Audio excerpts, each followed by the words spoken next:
We are live 364 days a year. What are we doing here? If Dom turns at SummerSlam, I'm shaving my moustache off. I've told you, if that happens, it's going. My lip is cold because of a stupid bet that I made with YouTube. Oh, good. Wrestle's better than Daniel Bryan Daniels. Better than Okada. I'm not getting fishy after Monday Night Raw. Welcome to Wrestling Republic's daily broadcast, a show where a rotating cast of wrestling fans from around the world come and share and debate their opinions, with live comments from all of you shown throughout, as after all, fans are what makes wrestling so special. So sit back, grab a beverage, and enjoy the show. What is going on, everybody? We are back once again with another edition of Wrestling Republic's daily broadcast. It is Friday, December 26th. I hope everyone had a great holidays, happy new year, all of the above. AEW is headed to my sweet home, Chicago, for Worlds End this weekend, and I'm fired up because we're going to predict all of it for you. I've got a sweet panel hanging out with me on this rainy Friday in Southern California. It never rains in SoCal. I don't understand it, but let me send it to a place it does often rain, and that is Philadelphia, Pennsylvania, to my good friend Anthony Ricciardi. How are you? I'm all right. Well, I'm not Seattle where it constantly rains. It does rain, though. Yes, it does rain. You get more than us. Happen. Matter of fact, I think they're even talking possibly 1 to 3 inches of snow. But no, it's always fun to do these. It's been a while since I've done a pay-per-view prediction. Yes, I know it's frozen rain. I get the concept, Clark. I do have to say the opening with Ben, I don't know why, but the spinning globe thing, why does that remind me of the intro to Captain Planet? 5 teenagers from around the world. Why is that going through my head when I saw that? Honestly, okay, that's hilarious because the Captain Planet I see even more than my initial instinct was Magic School Bus. No, yeah, that works too. Remember the beginning of Magic School Bus? Our next guest might be aged out of that reference in particular. I don't know if that cartoon's even still around, but at the end of the day, let me send this one to Massachusetts to our resident Cowboy fan. Hope you had a great holidays and Christmas. But Des, how are you on this fine Friday? I'm doing good. Happy holidays, WR. I actually do remember Magic School Bus. I used to watch it a lot. It was Magic School Bus and Bill Nye the Science Guy. Those were the two shows we used to watch a lot growing up. So I do understand the reference. The Captain Planet reference, I don't get too much, but the Magic School Bus reference I get. But yeah, World's End is this Saturday. We got our prediction, so let's get into it. I honestly am tickled by that, Des, because they for sure showed Magic School Bus in class when you'd have a substitute. Mm-hmm. It's almost always when you had a substitute. You either get Bill Nye or Magic School Bus. Maybe Schoolhouse Rock if you were like I've seen Schoolhouse Rock. I used to watch that. Yeah. How many generations has Bill Nye gone through? Think about it. Like a lot. Decades that man's gone through. Honestly, what I think is pretty cool too is if you look at our team, like generationally, we've got somebody from every one basically. When it comes down to it, it kind of tickles me as far as like references that we got a ton of comments though already out of the gates. Interesting they'd wait a day to give you National Candy Cane Day. I find that nobody would even pay attention to it on Christmas Day. Wouldn't it be leftover Candy Cane Day? But happy Friday, WR crew. Happy Friday, Fernando. Very pumped to see you guys pick to win at World's End. I'm fired up to pick who is going to win at World's End. And you said what it do, WR crew. If you're in preschool in the early 2000s, you most definitely saw Magic School Bus from Zayi. Yes, it is a classic. That one is a total classic. But let's get it. Oh, number one Superfly already jumps into with hello as well. Hello, hope you had a great holidays. No doubt. We got a sweet crew here hanging with us. This is awesome. Okay. By the way, what was the permission slip like to get on that school bus? Well, no, that's the funniest part to me is in hindsight, that was a lawless thing. They were going to, I thought you had to be a trained astronaut if you get to go to space, but go figure. Here we are. All right. Let's predict the Continental Classic finals out of the gates here, my friends, though. Let's talk about the semifinal and finals predictions. Ant, I'm going to go to you out of the gates. Do you have a prediction for your finals and do you have a winner as well? If you want to just predict the semis first, though, go right ahead. Honestly, I really thought going into this thing, it was going to be Takeshita and Okada in the finals. Obviously, that's not the case. It's the semifinal match. And I've gone back and forth on which one would win this thing. And I think it ultimately depends on who wins the other semifinals, whether or not it's Fletcher or Moxley. But the one I'm going to go with, and this may be dead wrong, I weirdly think Takesha's going to win the semi, and Fletcher's going to win the other semi, and Okada's going to cost him in the finals. Because I have a feeling this is going to drag out because Okada's going to face Tanahashi at Wrestle Kingdom, and to give Tanahashi that win on the way out, I could totally see them having Takeshita cost Okada, which continues that feud. That's where I think it's going. I can't picture Moxley winning.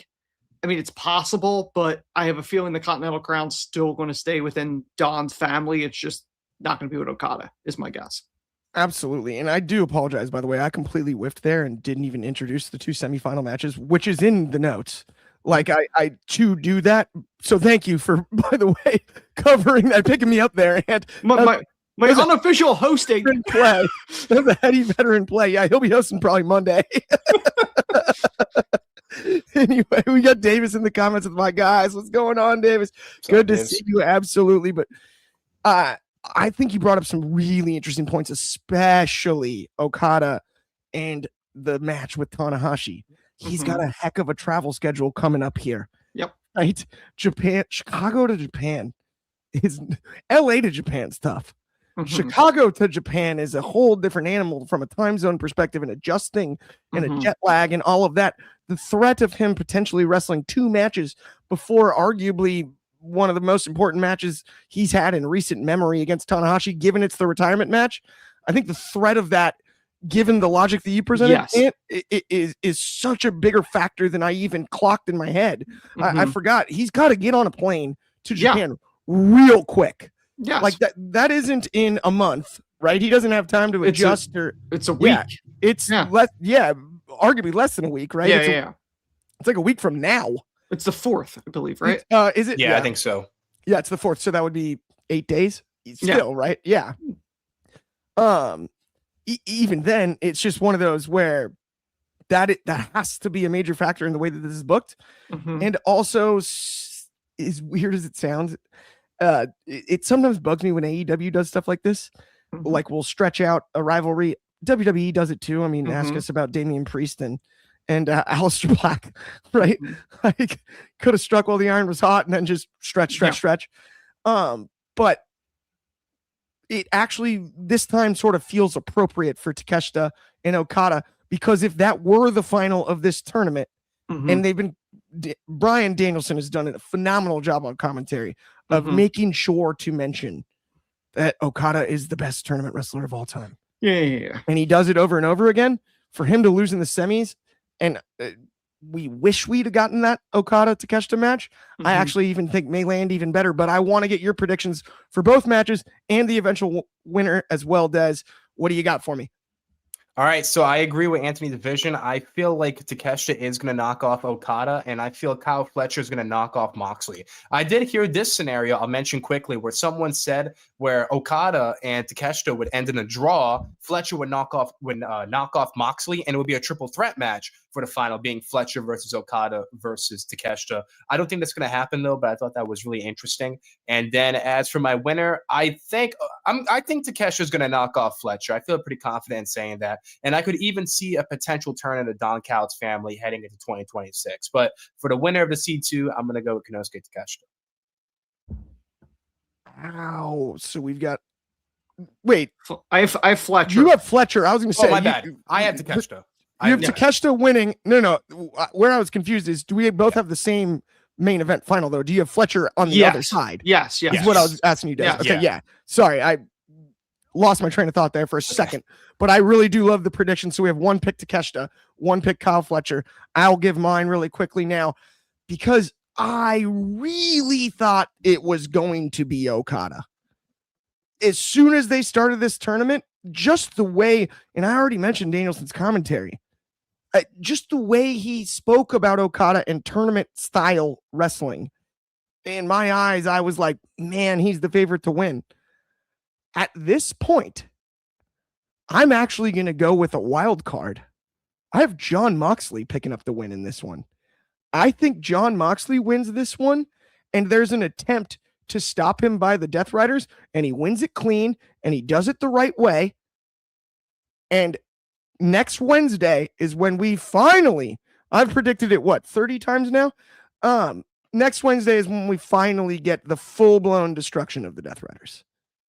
That's when we get something, a major shift.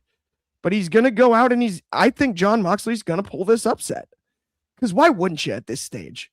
Why wouldn't you? He comes from behind to win the Continental Classic. There's nothing more babyface than that. Maybe he even faces some adversity. Maybe you have some of his own guys out there and their motivations aren't exactly clear. I'm all for Moxley winning this, and I'm going with Jon Moxley. There is no story in wrestling that has had more goalpost moving this year than the Death Riders. Yeah. Because everyone wants it done, and they refuse to end it.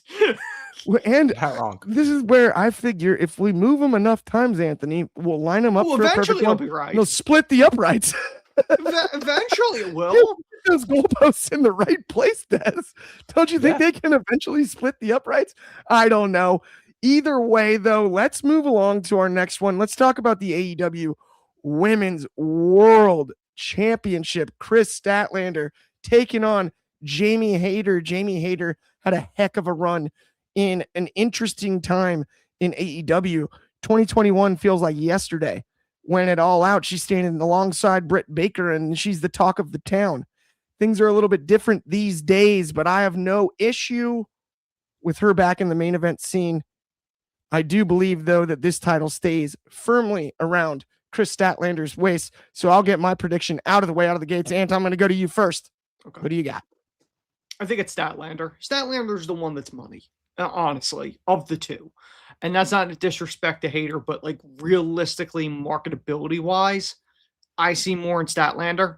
And I think you have her have a dominant reign and then lose to somebody that truly deserves it. And I know I say this every time, almost like the Death Riders prediction with Ben or Clark predicting when it's going to end. I think Willow deserves that thing. Like she got pushed out of the TBS thing because they signed Mercedes, and Mercedes must have a belt. So, she kind of got jammed out of that. So she needs a legitimate run. And now that Toni Storm's kind of out of that world title orbit and there's a vacancy for that beloved babyface to take it, I like to see her do it. I know Statlander's technically a face and stuff like that, but I think Willow, there's a lot of potential with Willow, I think. But Statlander for this one. I absolutely agree, obviously, as well. I love the Willow stuff. You couldn't be more right. When we met her at WrestleMania, her personality and her ability as a babyface outside of the ring, carrying a title, I don't even think I don't know if anybody realizes how her full potential she can reach. Yeah. Carrying that belt and being that babyface, the way that she handled, and we saw her outside of the GCW cards. Yeah. And the Palms spoke with her, the way that she treated fans and everyone around that level of babyface and personality is strapped a rocket ship. She could have no doubt. She could have easily told us no. It was just three individuals. No one else knew who she was. She could have went, nah, I got someplace to be. She could have said no. She was more than happy to take pictures with us. So and sat and chatted with us for a good, more than a good few minutes. Yeah. Yeah. Like plenty of time. Right. And she was, like you mentioned too, not dressed in her like gear or not even like borderline recognizable in some way. Like I had to do a double take, like, oh wait, that is Willow. Yeah, right. She was kind of in disguise, like probably going up to the room, getting ready for a match later that night, and stopped and took the time, and not just us, then the people after us. Yeah. Once we took the pictures, stopped, did the same thing. The floodgates open at that point, right? Like I felt guilty about that. I never forget. I literally asked, "Am I the worst person in the world?" If I asked for a picture. And she was like, "You're not the worst person in the world." I was like, "Thanks." There you go. Let's get your pick on this one as well. You got Jamie or you got Statlander? Obviously, Willow not wrestling in this match, but I'm glad she got the time in this segment. No doubt about it. Yeah, definitely. I do feel like Statlander is going to retain here. I think it would be really cool if Jamie won, but I feel like they're probably setting her up for a heel turn. I think Statlander does a great job as the face champion, and I do want to give a great shout to Anthony. He's right, man. Willow Nightingale, in my opinion, I think she should be the next AEW Women's Champion or a TBS champion, no matter what it is. She should win a world championship in 2026, man. She's really super likable. She's a great wrestler. She's a great hand to have. And the fact that she's also the AEW Women's Tag Team Champions right now with Harley Cameron, another person who's also phenomenal at what they do. I think Will Nightingale 100% deserves it. And her knocking off Stat would be really cool given they had the match all out, or if they want to do it with Monet, whatever it may be. I agree. But for this moment right now, I'll go with Statlander retaining. I love it. I think it's a great pick. And yes, all three of us are in agreement on Willow Nightingale. No doubt about that. But let's keep today's show rolling and let's talk about a tag team street fight. Mm-hmm. Chicago street fight, I must say. I don't think it's billed as that, but it's in Chicago. And guess what it is? A street fight. So let's go with it. Mm-hmm. FTR taking on the Bang Bang Gang. Gotta love that. The Gun Club has become the Bang Bang Gang. Kind of cracks me up. Like, it just is ridiculous to me that the name evolved from a nickname. It's like nicknameception. It started as like a pretty decently clever nickname, and then it just evolved from there. It tickles me that we just still use that from a marketing perspective. Des, I'm gonna start with you on this one though. FTR taking on the Bang Bang Gang, not a Chicago street fight, but a street fight in Chicago. Who do you got? And how many weapons? Over under 10 weapon spots. Okay, so as cool as it would be to see the Bang Bang Gang win, I think FTR is going to retain. I feel like the main story is going to be with Cope and Christian. So for the time being, I think FTR will get the win. Over under for weapons, this is an interesting question. It's AEW. I'm going to set the line at over 9 weapons. I think 9 is a good line overall, and I feel like it's going to go over 9. As the exact amount, I'm not sure. But I asked you over under 10. So what are you taking? The under then? You think it's going to be 10. Close? Oh, yeah. Over 10. Yeah, I can see it go over 10. No, I respect that actually further too, because now you gave me the specific number of weapons. Honestly, it's a better answer than I even anticipated. So Dez is taking the under, but only slightly. It's going to be close if you guys are out there. We do not obviously gamble on professional wrestling. That would be ridiculous. But Anthony, over under 10 weapons and FTR or the Bang Bang Gang, and we have one pick FTR out of the gates here. Okay, I have a question. Now, is that like if they use multiple tables, does that count as one weapon? That counts as 2 weapons. I'm not talking weapon spots. Each time. Okay. Total number of plunder. Okay, total number of plunder. I'm gonna go over 10. Because it's AEW and it's pay-per-view, and that's what they do. I think it's FTR because I do agree with Dez. I do think Edge and Christian are probably the obvious where it's going to end up, probably. So I'm going to go Team Stoke and say that they retain. I mean, I'd love to see it. I would absolutely love to see it. And I love that you took the over too, because I'm taking the way over. The way over. I think this is going to be shenanigans. I think this is your holiday present as far as this is going to be fun.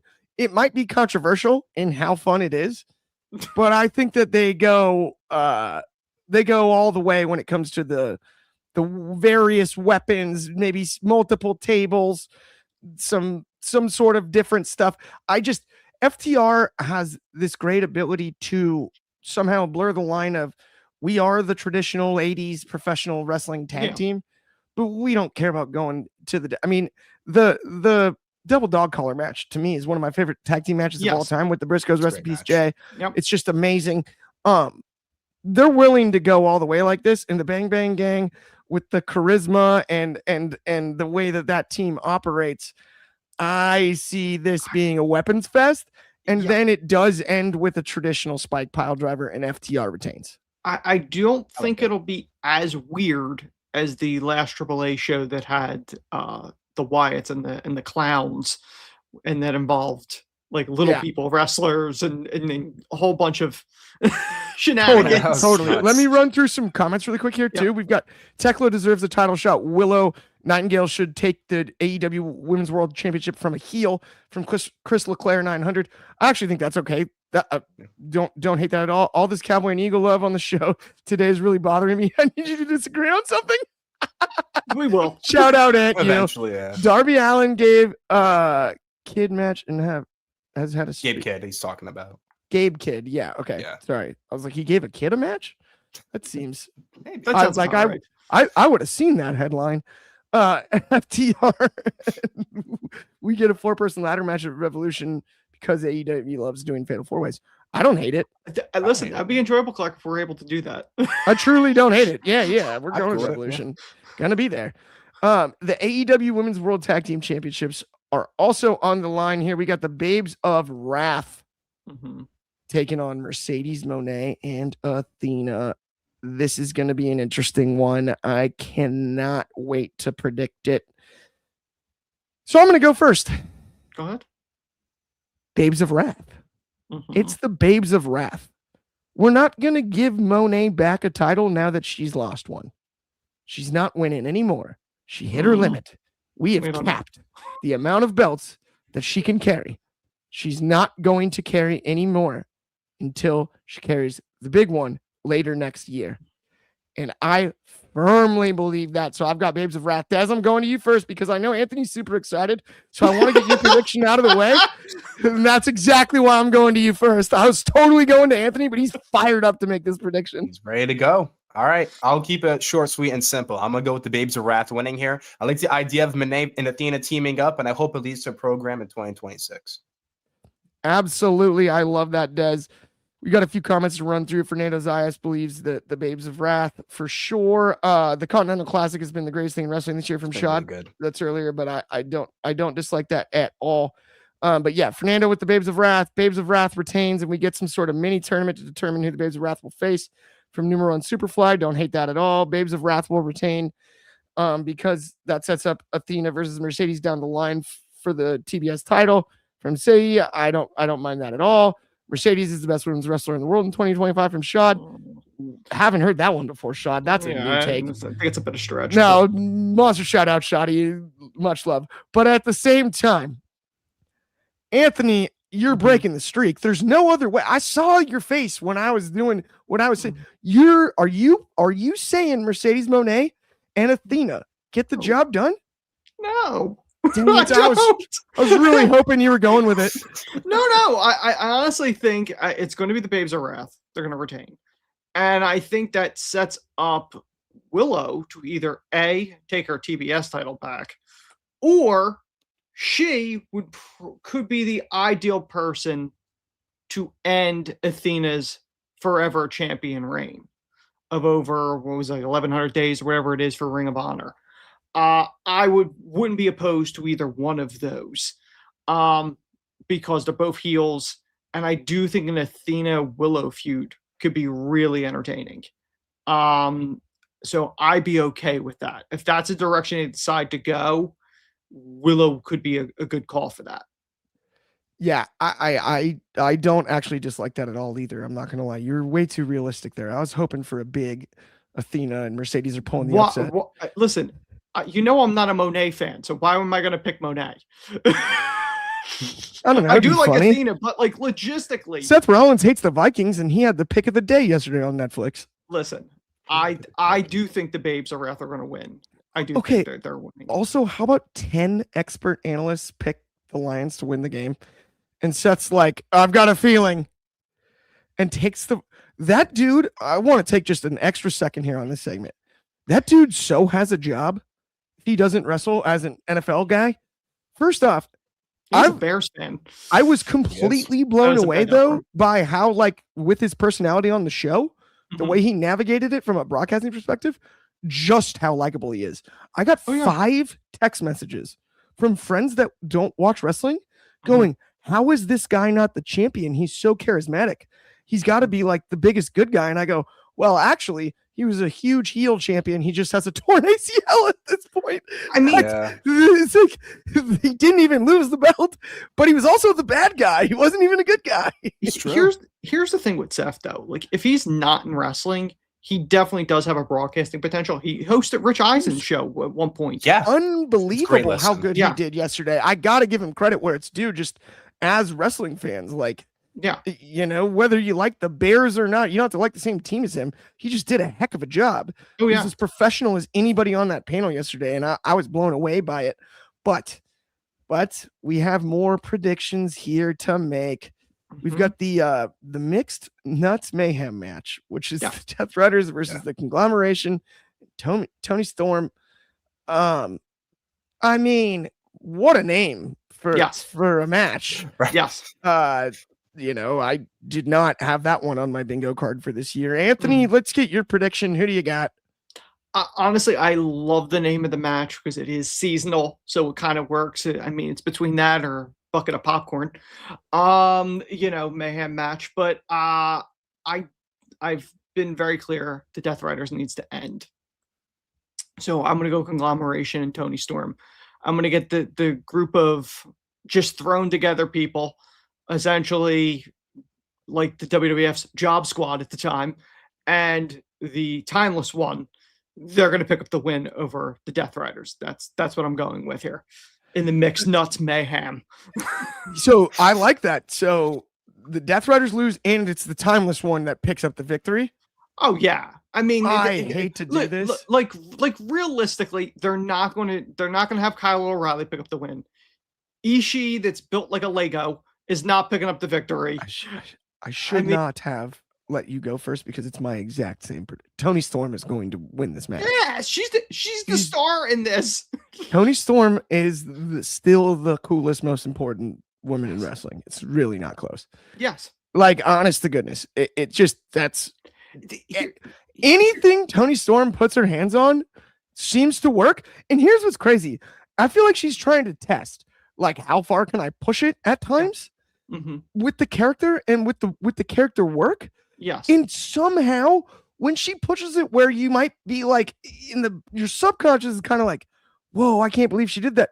But then consciously you're like, is she just like a genius? Is she a wrestling genius? How do we like suddenly unlock this?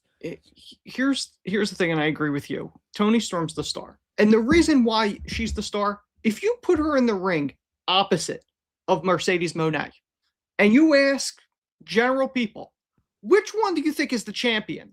Without knowing anything, they're going to pick Tony Storm probably 9 out of 10 times. Well, and the other factor for me with Tony is this.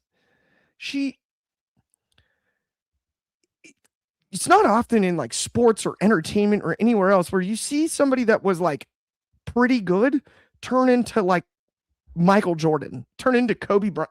She evolved. It was like a switch was flipped.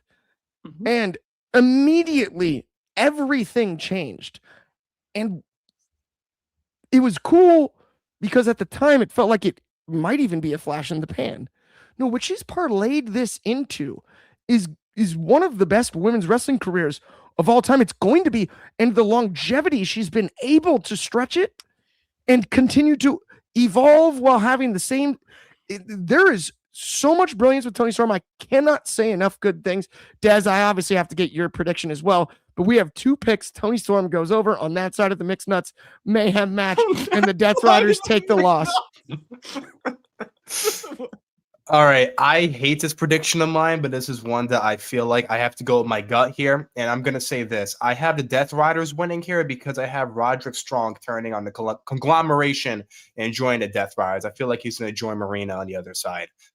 But I like your guys' prediction more with Tony winning it, but I got to stick with my gut, and I feel like the Death Riders are going to win. I think that's totally fair. We've got from Fernando here that Timeless Tony is the most over wrestler in AEW. I think that's totally fair. Numero One Superfly is also picking the Conglomeration to win the match. He wants to see Marina and Roderick simply just fight each other. Something tells me they might not have good news. A New Year's Eve celebration. That's hilarious. Tony Storm is the wrestling's Greek freak.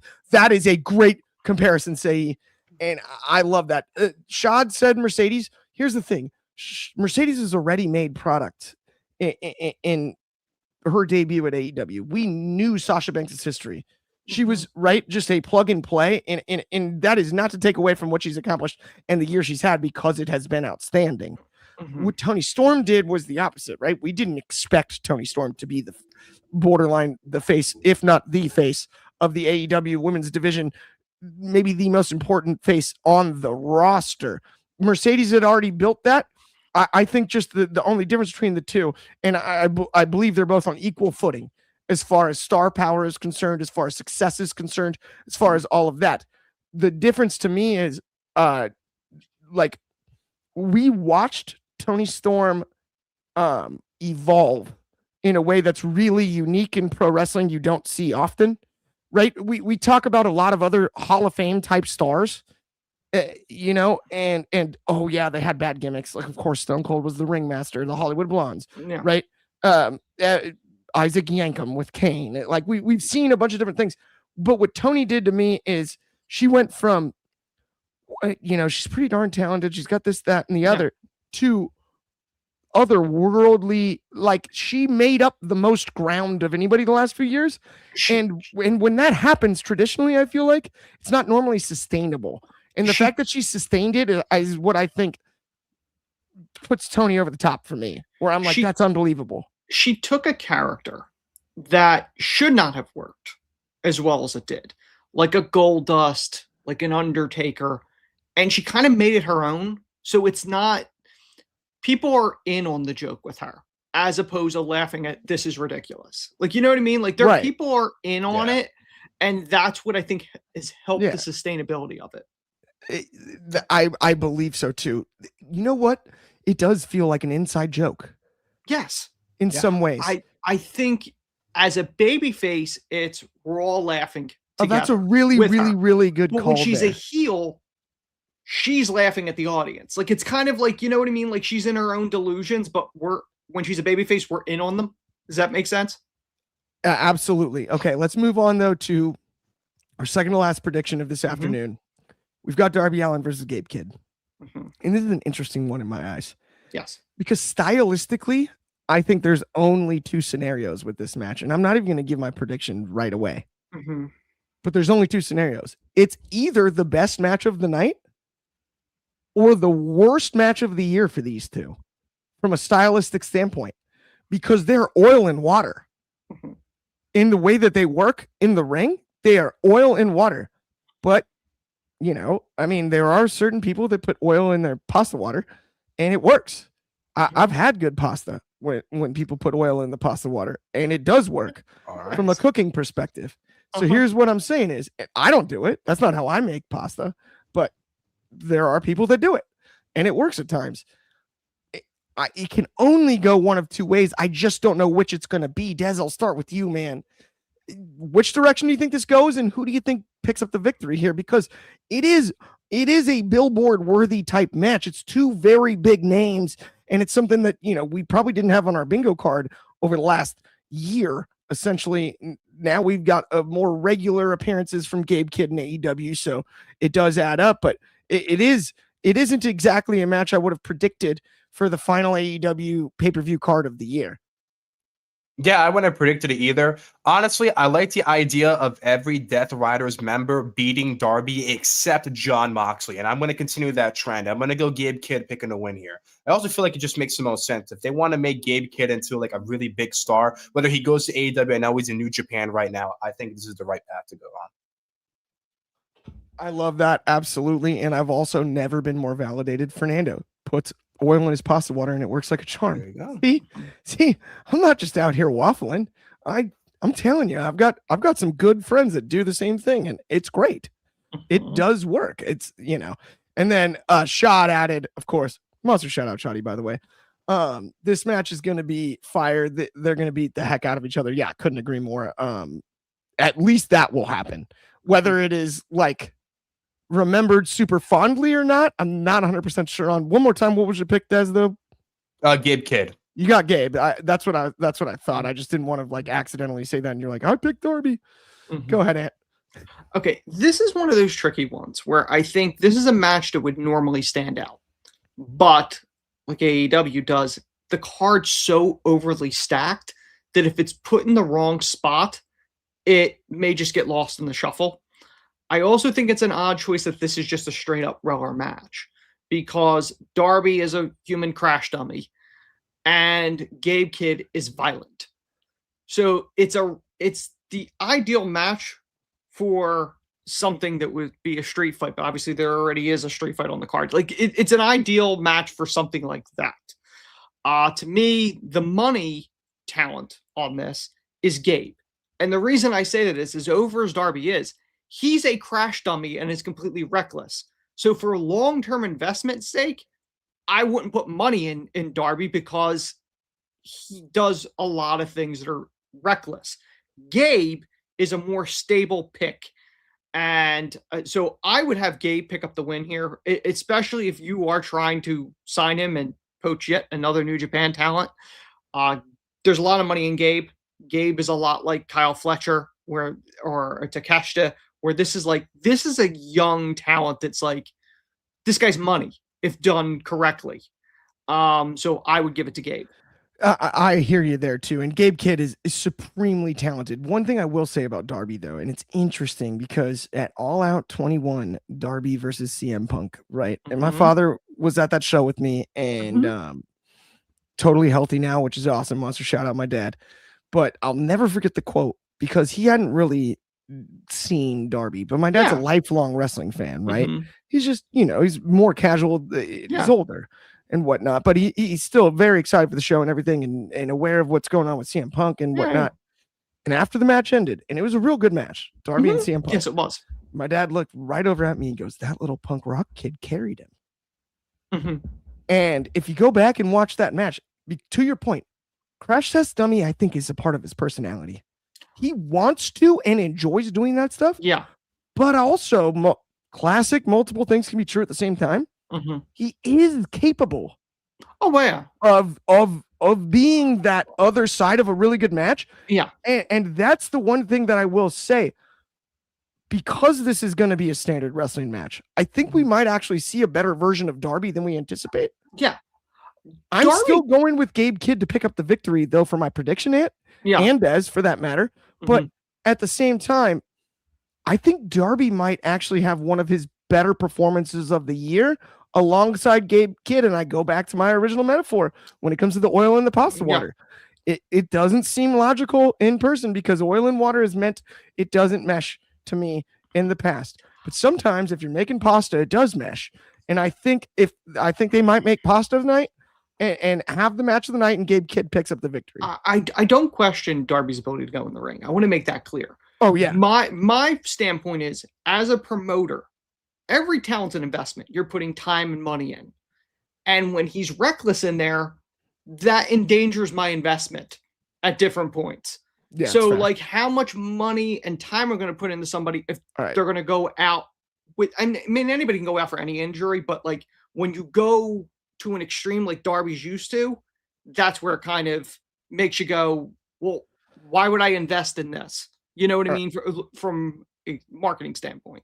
All right, so we're already way over time. So we're either going to rush through the prediction of the main event, or if I get one comment, I can use it as an excuse to Ben for us to just, kind of go a little bit over time. I can make the main event quick. Then we'll give you the full segment, guys. I need one comment, please. Just give me one.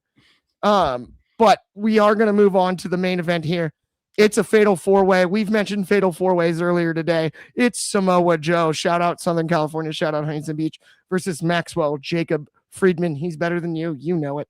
Hangman Adam Page and Swerve Strickland.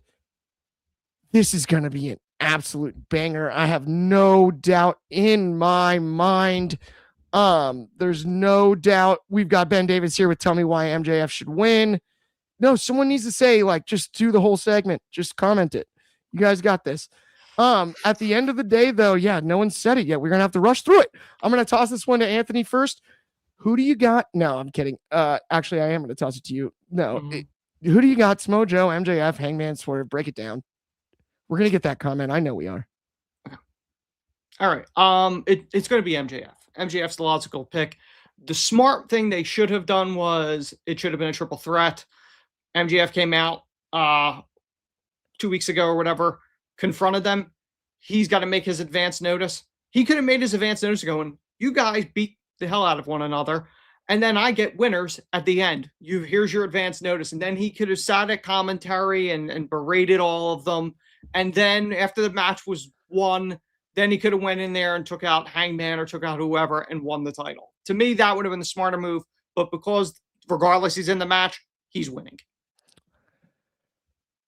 Okay. I like it. I'm just nervous because I'm like, man, with all four of them and the way this match, who do you have him pinning? Hangman. Okay. I think that's good. Yeah, that makes more sense. Sorry, by the way, I'm just thrown off because I'm also like, do we have to hold you guys' hands? Someone just comment. We want the full segment. Clark, just do it. Do we have to hold everyone's hand here today? This is ridiculous. Des, who's your prediction? All right. I've had his prediction in the back of my head ever since Full Gear. I actually predicted it Full Gear. MJF is going to win. He's going to rewrite history from World's End 2023, and he's going to pin Samoa Joe to win the Triple B. There it is. We've got a third pick, and we've got it, too. We want the full segment. You get the full segment, my friends. Look at that. Davis in the clutch. Now we're talking. Listen, when it comes to this match, I love Fatal 4-Ways. This one, a little bit odd how we got here. There's like, it feels like there's 2 to 3 singles matches inside of this. That makes sense. It feels forced into a 4-way. But I don't hate it as far as putting on a poster. At the end of the day, though, when it comes to this one, the cash-in situation, everything that's going down, Hangman Swerve and Samoa Joe have been around each other as long as you can ask, and it's probably going to end somewhere else. I don't know that it needs to end around the world title. So I've got Maxwell Jacob Friedman as your new AEW World Champion. But you know who I've been pinning? The champ himself, Samoa Joe. Full circle. Me too. The man that shoved him when he was a security guard extra in the WWE. He's going to pin Samoa Joe dead in the center of the ring. And you know what my favorite part is? He's going to cheat to do it. You know why this match doesn't make sense? Because Max is an ultimate opportunist. He plays the numbers and he's an opportunist. Why would you put yourself in a 4-way where you have a 25% chance of winning as opposed to a one-on-one where your chances are 50%? Like, it makes no logical sense from the heel standpoint of MJF. Like, why do that? Yeah. Here's my problem, too. The Dynamite Diamond Ring thing threw a real loop in the MJF picture going into this to me. Because, I mean, we got the Jordan image. Ben made it. It was brilliant. But the... like, that happened, right? Like, with all the rings. It was perfect. If he's going to continue to use the ring, does he use last year's ring? What's he do? He's got 5 of them, doesn't he? I think 6. I think 6, yeah. He's got 6. Yeah, okay. 6 of the 7. This was the 7th. Yeah, okay. And no, because he did the Jordan picture with the one on the pointer finger and then the 5 other ones. I mean, at the end of the day, I think Max is probably the most important on the men's, in a way, like similar to Tony Storm. Yes. He's probably the most important wrestler on the men's side for AEW, whether you like him or not, no matter what you decide your feelings are on him. And I get bell to bell. We can have that conversation all day. They have Will Ospreay. They have Swerve Strickland, Hangman Page, on the Kenny shelf Omega right now. So all these other, they've got all these bell to bell talents and whatnot. MJF went 60 minutes with like half of them. Let's not forget that. Look at it this way. Ric Flair used to do 60-minute matches. Hogan did what? 5-minute matches? Who made more money in the business? Yeah. It's not about the length of time you can work in the match. It's star power marketing. That's where the success lies. No doubt. I couldn't agree more. Well, I will say 6-7. That killed me. You want to be technical about it. Danhausen's not even on TV, and he sold more merch than anybody in AEW. That's a fact. All right. Well, with that, that's going to bring us to the end of the shows. This particular show, not all of them. We'll be back at the same time, same place tomorrow. Of course, that's noon Pacific, 3 o'clock on the East Coast, 8 o'clock over in the UK, and 9 a.m. for my good friends in Hawaii. It's going to be me. It's going to be Anthony. Unfortunately, it's not going to be Des, but it is going to be Mary. So it's going to be a fun crew, no doubt about it. Thank you on behalf of me, Des, and Anthony. We hope you have a great holidays, a happy new year, everything else. Enjoy time with your family. Enjoy SmackDown tonight. Enjoy World's End tomorrow. All the great wrestling. Hope you enjoyed the prediction show. Hope you enjoyed everything that we've brought to you this week on WR. I might have been a little rusty. We take one day off a year. I felt rusty today. I don't know. Did I rush that, guys? Either way, I hope you have a great rest of your day. Whatever.